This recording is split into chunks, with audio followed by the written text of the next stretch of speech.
네, YG경제 차영주 소장님과 함께하는 2편. 짜잔. 약간 종목으로 들어가 볼 건데 네.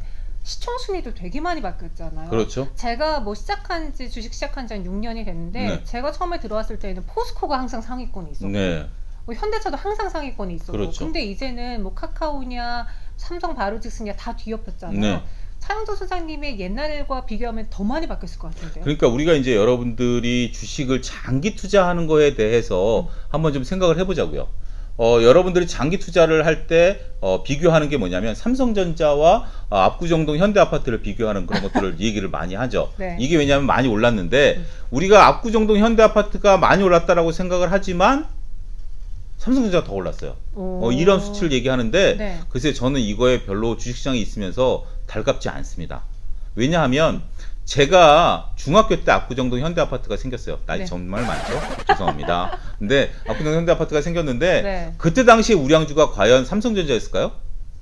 삼성전자 아니에요. 아니었어요? 그때 당시 우량주는 은행주, 아. 건설주 이런 것들이 우량주였어요. 근데 지금 현대건설이라든지 대우건설이라든지 여러분들 그때도 있었을 것 같죠? 그럼 그때 당시 우량한 건설사들은 지금 다 망했어요. 은행주, IMF 때 다 부도났습니다. 따라서 이 우량주에 장기 투자한다라는 게 결코 쉬운 게 아니에요. 애플이 여러분들 우량주였을까요? 아니죠. 아니에요. 테슬라가 우량주였을까요? 아니에요. 그렇기 때문에 이 우량주란 개념을 지금 놓고 과거로 돌아가면 쉬워 보이지만 제가 다시 질문 드릴게요. 10년 뒤에 그럼 우량주는 뭐예요? 삼성전자일까요? 아닐 수도 있어요. 그렇기 때문에 여러분들이 무조건 묻어두고 장기 투자한다? 정답 아니다 말씀드릴게요. 그렇다고 샀다 팔았다라는 얘기가 아니에요. 적절하게 잘 포트폴리오를 구성해서 가져가자는 얘기입니다. 그럼 지금 시장에서 우량주라고 꼽을 수 있는 게 대표적인 언택트 대형주로 네. 이제 이번에 카카오 게임즈도 난리 났잖아요. 맞죠. 카카오, 네이버 그리고 NC소프트가 있는데 이 언택트에 대해서 그러면 소장님은 좋게 보시는 편이에요? 언택트는 좋게 봅니다. 하지만 주가는 너무 높습니다. 저는 카카오 10만원 때부터 제 방송 제 이름 검색하시면 저에 대한 화려한 방송 경력이 다 나오는데 네. 카카오 10만원 때부터 부르셨어요. 아무도 방송에서 카카오 사세요라고 얘기해도 아나운서도 저를 안 쳐다봤어요. 왜냐면 그게 재미가 없거든요. 그때는 재미가 그때 재미가 없었거든. 없었거든요. 그렇음에도 불구하고 지금은 좀 많이 올랐어요. 지금은 그리고 여러분들 그렇게 주식이란 게 그래요. 제가 카카오가 좋습니다라고 외칠 때 아무도 안 쳐다볼 때 저 혼자 카카오로 수익을 많이 냈거든요. 근데 지금은 누구든지 카카오를 알아요. 벤저민 그레이엄이 그런 게 있죠. 네. 자기가 기차에 내려서 구두를 닦는데 구두 닦기가 주식 얘기하길래 당장 가서 모든 주식을 팔아버렸더니 주가가 폭락하더라. 이러한 사례처럼 우리가 모두가 아는 상태에서 이 파티가 영원히 지속되지 않는다라는 것들도 언급을 좀 드리도록 할게요. 그런 인덱스로 창진 아나운서의 지인이 있어요. 창진 아나운서의 친인척이 네. 누가 그 종목을 알면 무조건 여기는 매도하고 보거든요. 그런 인간 지표들이 좀 네, 몇 분 인간 계세요. 지표. 예, 네. 있어요. 인간 지표들이 몇 분 계세요. 근데 뭐 그분한테는 속이 쓰리겠습니다만 그만큼 대중화돼서 거기까지 정보가 갔다. 네. 거기까지 정보가 갔다라고 한다면 그것은 시장에 있어서 매도 사인이 된다라는 것들도 하나의 팁이 된다. 끝물이죠. 끝물이죠. 그럼 카카오 게임즈 1500대 1까지 보고 있거든요. 네. 경쟁률을. 그렇게 되면은 너무 고평가라고 하던데 어떻게 봐요? 이번에 10억 넣어서 100만 원 받을 수 있대요. 그러니까 여러분들이 그런 주식들을 해서 이게 바로 그래요. 소문난 잔치에 먹을 거 없듯이 SK바이오팜 있었잖아요. SK바이오팜도 처음이었으니까. 아니요. SK바이오팜도 그렇게 여러분들이 투자한 금액 대비 수익률은 그건 그렇게 그렇지. 별로 높지는 않았어요. 그러니까 내가 한 주를 갖고는 그렇게 먹었습니다만 그러니까. 한 주를 받기 위한 총 투자 자금 대비 수익률을 따지면 그렇게 높지 않다라는 거죠. 음. 물론 이게 초과 수익을 준 건 사실이에요. 근데 여러분들이 인식을 하셔야 되는 게 이게 무서운 얘기를 품고 있어요. 짜잔. 두둔. 이게 여러분들 공모주 하면 대박 나는데 공모주가 무슨 무서운 얘기를 갖고 있냐? 네. 두 가지 무서운 점이 있습니다. 하나는 공모주가 많아졌을 때는 주식시장이 끝물릴 가능성이 높다라는 거예요. 이게 왜 그러냐면 네. 공모주의 가격 메커니즘을 여러분들이 아셔야 돼요. 공모주는 본질 가치를 따질까요? 시장 가치를 따질까요? 시장 가치. 왜 그러죠? 본질 가치를 따져야지. 이 회사가 본질인데. 이제 갓 상장됐는데 본질의 가치를 논하기에는 너무. 그렇지, 저렇게 나와야지. 아, 그래? 저렇게 장진 언니처럼 나와야지. 아니 나한테 이건 틀렸다고 안 자르고 이거는. 나는 나한테 틀렸다고 뭐라고 하는 줄 알고. 이 사람이 이렇게 뚝심이 없으면 어떡해. 맛이 어쨌든 없습니다. 이거 방송 예. 하는 거예요. 그냥 예. 카카오 게임즈도 너무 시장 가치를 좋게 받아가지고 이번에 이렇게 된 거잖아. 우리나라가 법이 저는 좀 어떻게 법이니까 얘기할게요. 우리나라 법이 그래요. 이게 왜 본질 가치가 본질 가치도 중요하고 시장 가치도 중요하는데 뭘 따져야 될지에 대해서는 결정을 법이 시장 가치를 따져라 이렇게 돼 버렸어요. 아 근데 시장 가치는 약간 사상의 누각 같은 거 아니에요? 그러니까 그러면 내가 기업을 공개해야 돼. 그럼 언제 공개하겠어? 화랑일 때 공개하겠어? 불황일 때 공개하겠습니까? 하향일 때. 화랑일 때. 그래야 내 초과 자본 수익이 많아지는 거 아닙니까? 그렇죠. 그래서 이런 것들이 늘어나면 시장이 거품일 수 있고 끝- 두 끝일 수 번째는 있다. 우리가 이제 시가총액이 예를 들어 1,000만 원이라고 칩시다. 전체적인 시가총액이. 거기서 10만 원짜리가 한 두 개 들어왔어요. 그럼 돈이 거기에 묶일까요? 안 묶일까요? 10만 원이 들어왔다. 묶이잖아요. 네. 20만 원어치는 1,000만 원치 20만 원어치는 SK바이오팜이 됐던 카카오 게임즈가 됐든 묶이잖아요. 그러면 그만큼 유동성이 줄어들죠.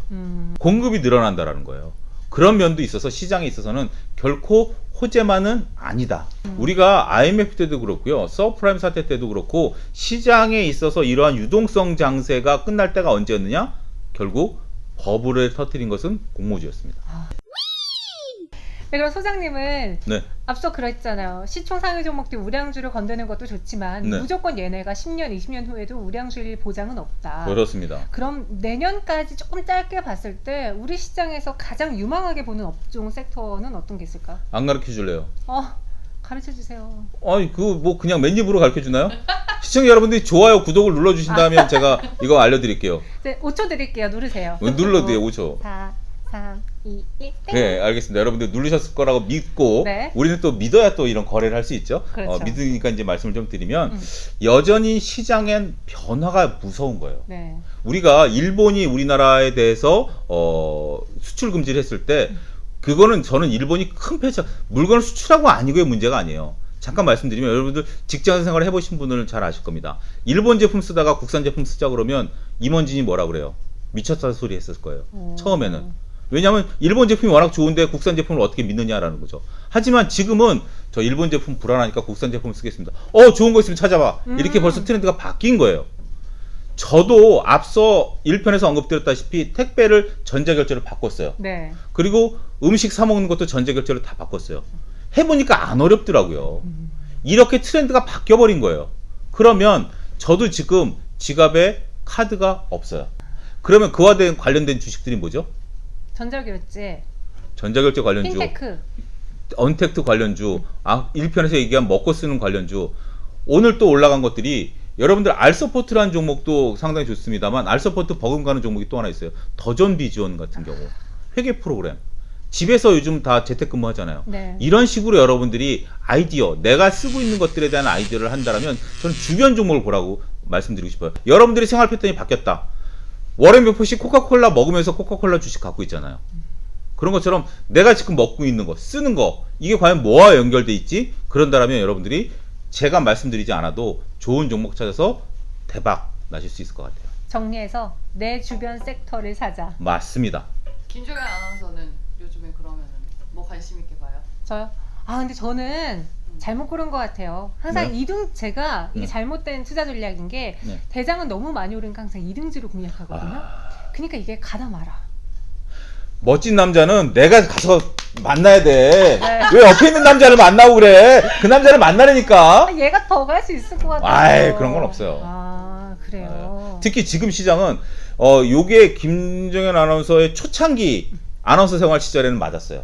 그때는 1등주가 가면 2등주가 따라갔어요. 키 맞췄거든요. 키 맞추기가 됐어요. 근데 지금은 절대 안 그렇습니다. 그냥 1등만 살아남는 혹독한 시장이 됐어요.